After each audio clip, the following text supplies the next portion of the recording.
Terminal points on fencing have to be built strong.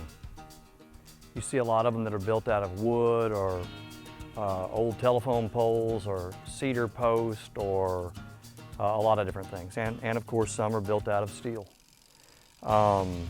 We've chosen to build ours out of steel, and more specifically galvanized steel, because it lasts a long time. It's very rigid. All of the joints are welded. And they're driven into the ground 5.5 to 6 feet. So it's got a very firm footing.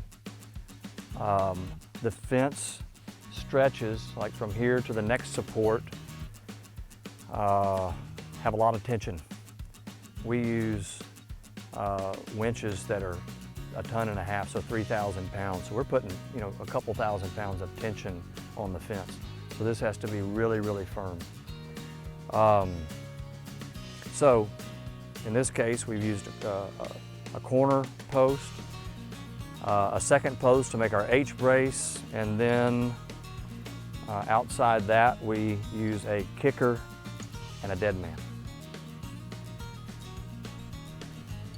We use a diagonal kicker to support the H-brace. The H-brace is supporting where it's tied off at the corner. And what this does is kind of like you see on a bridge. It's giving support, and this angular support that goes close to the ground is a point where it's strongest near the ground that holds that in place. And in fact, when we tension the fence, we see that this does move about 1/4 of an inch, maybe 3/8 of an inch. So it's doing a lot of work. So the loads from where the fence wire is tied off are being transmitted through both posts and into the dead man. It tends to be a very effective system in most soils.